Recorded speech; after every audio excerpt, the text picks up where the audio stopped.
Je m'appelle Nathalie Barré-Haddad et j'ai créé NBH Transition pour vous aider à gagner en compétences et en confiance.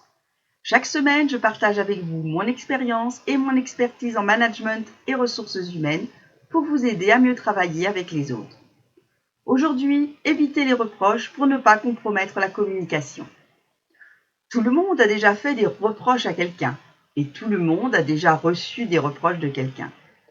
Le reproche survient quand nous nous sentons menacés, quand nous avons eu l'impression de subir une attaque qui peut être physique ou psychologique, réelle ou symbolique, qui peut attenter à nos valeurs, aux choses importantes pour nous. C'est un mécanisme de défense. Le problème du reproche, c'est que celui auquel il est adressé va, la plupart du temps, le prendre lui aussi comme une attaque. Se sentant alors menacé, il va contre-attaquer, ou bien fuir, ou bien encore faire le mort.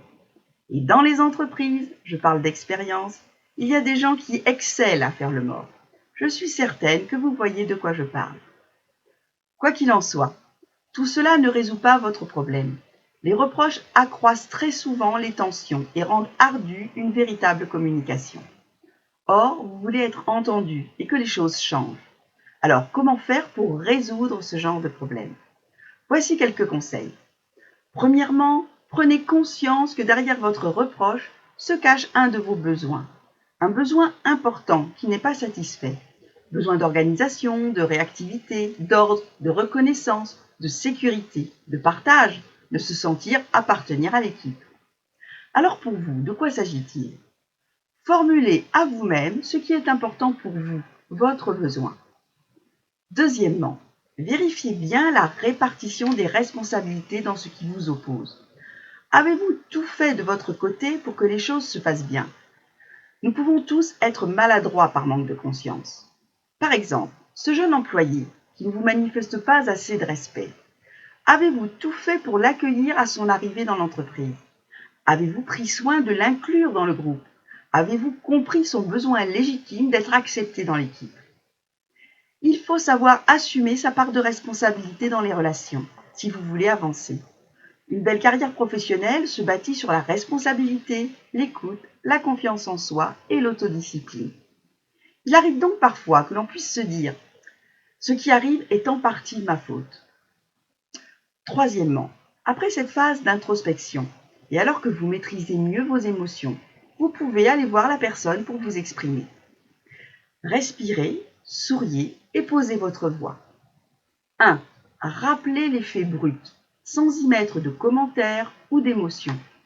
Ce n'est pas facile à faire, donc préparez-vous en amont.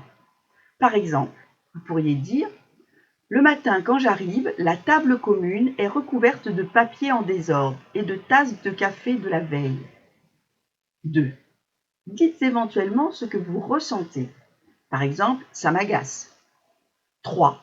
Exprimez votre besoin. J'ai besoin d'ordre pour commencer à travailler rapidement avec énergie. 4. Faites votre demande. Par exemple, cela pourrait être « Te serait-il possible de ranger ce qui t'appartient en fin de journée ?» Il ne s'agit pas d'une recette magique. Il va peut-être vous falloir trouver un compromis, mais au moins vous avez des chances de pouvoir engager l'échange.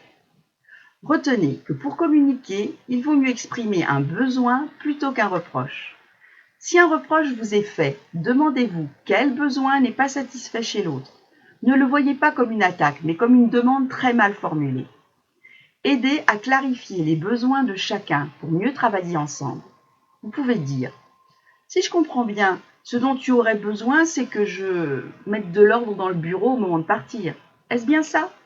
Je n'avais pas compris que c'était aussi important pour toi. » Ne laissez pas vos émotions négatives s'installer sur votre lieu de travail. Communiquez mieux vos besoins et facilitez l'expression de ceux d'autrui. Voilà pour aujourd'hui. Soyez attentifs à la vie et au monde que vous vous construisez en travaillant. À la semaine prochaine.